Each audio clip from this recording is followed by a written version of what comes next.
Hello, good evening. The First Minister has responded to calls from Scottish Labour to suspend Alex Salmond from the SNP following allegations of sexual harassment. Nicola Sturgeon says the party which she leads has no legal basis to suspend him at this time. Mr Salmond strenuously denies the claims. Two people made complaints to the Scottish Government about Alex Salmond's behaviour in January this year. Yesterday, the Daily Record said it had seen the wording of one of those complaints. It reported that a female member of government staff alleges multiple incidents of harassment and conduct of an unwanted sexual nature while Mr Salmond was First Minister. He denies all the allegations, which he says are patently ridiculous, and said he's taking the Scottish Government to court to contest the complaints process activated against him. Scottish Labour is calling for action from the SNP. Those are really serious allegations that are now in the public domain. For me, I would expect them to suspend him to create a safe place for witnesses and people making allegations about him to be able to come forward with those allegations and to be heard. This afternoon, the First Minister issued a statement pointing out that the investigation into her predecessor hasn't been conducted by the SNP and no complaints had been received by the party. She added, "For legal reasons, the limited information I have about the Scottish Government investigation cannot at this stage be shared with the party. And rightly, it is the party, and not me as leader, that has the power to suspend membership." The First Minister says that should the situation change, the matter will be reconsidered. In the past hour, Alex Salmond has tweeted to say that confidentiality and fairness are the two most important points. He says he's been subject to sustained leaking of the most unfair kind, and it's crucial to find out who's responsible. And because a fair process is important for all, Mr Salmond says it would be best now to leave the Court of Session to do its job. The Scottish Government says the potential chaos of a no-deal Brexit is being seen clearly by just about everyone except the UK Government. The comments follow remarks by a former head of the European Council who said a no-deal Brexit would risk the breakup of the UK. The UK Government has said the UK would thrive with a no-deal, but securing a deal remains the most likely outcome. Morag Kinniburgh reports.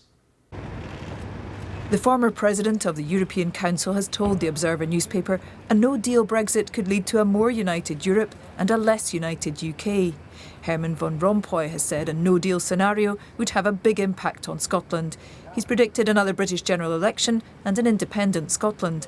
The SNP argue his views echo theirs. No deal would be a catastrophe. There's chaos within the UK government. Secondly, that a no deal would be impossible to live with. And thirdly, the attitude of the UK government towards the EU is not producing dividends. And I think that's absolutely clear. Scotland voted 62% for the UK to remain in the European Union. The Scottish Conservatives have said this is utter nonsense from Mr Van Rompuy. Scots know you don't solve leaving one union by leaving another that's far more important economically. Downing Street has said the UK would continue to thrive in the event of a no-deal Brexit, but it's confident of securing a good deal for every part of the UK. There are just over 7 months left until the UK is due to leave the European Union, and still the arguments continue. Morag Kinniburgh reporting Scotland, Glasgow. Football, and there were two matches in the Premiership. Motherwell's Peter Hartley scored in the 94th minute to secure a 3-3 draw against Rangers. Stephen Gerrard's side, though, still stretched their unbeaten record to 11 matches. And in the other match, Celtic beat Hamilton 1-0. Andy Murray is set for a Grand Slam comeback tomorrow at the US Open. This is his first Grand Slam in almost 14 months as he makes his comeback from hip surgery. The former world #1 last won the US Open in 2012. Kerry Nidsan reports from New York. Yes, good evening from the newly redeveloped Louis Armstrong Stadium here at the US Open Tennis. Tomorrow, around 15,000 people will cram in here for the first day's play. And in case it gets a little rainy, well, they've got a brand new retractable roof that they can put on if need be. No need for that today for Andy Murray, who's practicing right now. Beautiful sunny day here as he finalises his preparations for his return to Grand Slam play. Remember, he hasn't played any tournaments at this level level, none of the big four tournaments in over 14 months. So he's just happy to be back.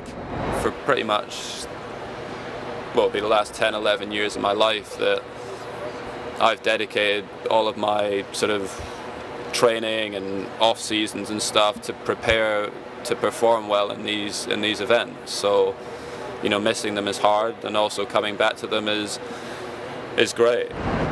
There's been plenty going on here at Flushing Meadows over the weekend, including the traditional Kids' Day, when we had jugglers, magicians, musicians, pop stars, even a sprinkling of some of the top tennis players entertaining the young adults. But don't think it's going to be child's play for Andy Murray here at the US Open. He comes on court here tomorrow evening round about 6 o'clock for a first round match against the Australian outsider James Duckworth. And I guess we'll find out a lot more about Andy Murray's mental and physical state when that match takes place here tomorrow. Kerry Nidzan reporting Scotland at the US Open Tennis in New York. I suspect the weather's not quite as nice here, but let's find out. Here's Gillian Smart. Thank you, Graham. Good evening to you. It's been a bit of a washout today, hasn't it? And not just for Scotland, but across much of the UK. Heavy skies and steady rain. And it's down to this frontal system, and with low pressure centred just to the west of us, quite a squeeze on those isobars. It's been a blustery day as well as a wet one, and it will stay breezy tonight. The persistent rain, though, continues to work its way north and eastward, some hanging on for the Northern and Western Isles, the North Highlands. Some showers follow into Northern England, the Midlands, but most places will be dry overnight with clearing skies. And tomorrow is looking like a better day. Mainly dry. There will be a lot of cloud around, and that will produce some bits and pieces of light rain and drizzle at times, not amounting to too much. Still a noticeable breeze, but certainly not as gusty as it was today. And across the UK, mainly dry. Some good spells of sunshine and temperatures responding accordingly. So they'll be up on what we saw today. We'll be back into the high teens for the most part, though a cooler feel for the Northern and Western Isles and far north of the mainland. For Tuesday, we have low pressure to the northwest, and this weather front just edging into northwest Scotland. So some outbreaks of rain for the Western Isles, the Northwest Highlands, perhaps the Northern Isles, but the bulk of the country will be dry, cloud thinning and breaking at times to allow some spells of sunshine, and not bad temperature-wise. By Wednesday, that weather front will have worked its way through, so again, for daytime on Wednesday, the emphasis on a lot of dry and bright weather, some decent spells of sunshine and temperatures in the high teens. That's the forecast. Graham. Gillian, thank you very much indeed for that. And that's all for now. We're back with more at 10:20. Till then, have a good night. Bye-bye.